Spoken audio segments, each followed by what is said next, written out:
গণতন্ত্রে ভিন্নমত থাকবে, বহুমত থাকবে, এটাই স্বাভাবিক। কিন্তু আওয়ামী লীগ নিষিদ্ধ হওয়া মানেই ভিন্নমত নিষিদ্ধ হওয়া নয়। এই গত নির্বাচনেও ৬২টি রাজনৈতিক দল নির্বাচন প্রত্যাখ্যান করেছে। আওয়ামী লীগের সাজানো পাথানো নির্বাচনে যায় নাই, শুধুমাত্র আওয়ামী লীগের দোসররাই এই নির্বাচনে গিয়েছে। আমাদের নেতৃবৃন্দ পরিষ্কারভাবেই বলেছে, জাতীয় পার্টির মতো সুবিধাবাদী দালাল পরগাছা বাংলাদেশের জন্য ভাইরাস, এই ভাইরাসকেও রাজনৈতিকভাবে নিষিদ্ধ করতে হবে। আমাদের নেতৃবৃন্দ বঙ্গভবনের প্রেসিডেন্টকে বলেছিল, ফ্যাসিস্ট হাসিনার দোসর জাতীয় পার্টি কিভাবে বঙ্গভবনে আসে।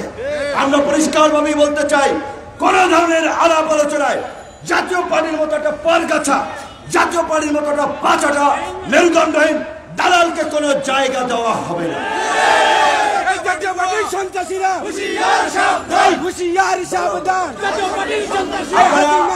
আমাদের শিক্ষিত ছাত্র যুবক তরুণ বন্ধুরা বক্তব্য দিচ্ছেন, টকশো করছেন, অনেক কথা বলছেন। কিছু কথা আপনাদেরকে একটু ওই কথার গ্রাউন্ড বুঝতে হবে এবং সেই অনুযায়ী কথা বলতে হবে। এই যে সালমান এফ রহমান কিংবা আনিসুল হকদেরকে গ্রেপ্তার করা হচ্ছে, ধানমন্ডি একটি হত্যাকাণ্ড। ধানমন্ডির এরকম হত্যাকাণ্ড মানে অদৃশ্য কিংবা প্রমাণ নাই, এই সমস্ত মামলায় তাদেরকে কিন্তু সাজা দেওয়া ডিফিকাল্ট হবে। তখন কিন্তু আইনের ফাঁক ফোকর দিয়ে তারা বেরিয়ে যাবে। কাজেই গত সরকার যেটা করেছিল, গায়েবী মামলা, ভিত্তিহীন মামলা নয়, সুস্পষ্ট তথ্য প্রমাণ এবং অভিযোগের ভিত্তিতেই যেন তাদের বিরুদ্ধে মামলা দেওয়া হয়, আমরা সেই আহ্বান জানাচ্ছি।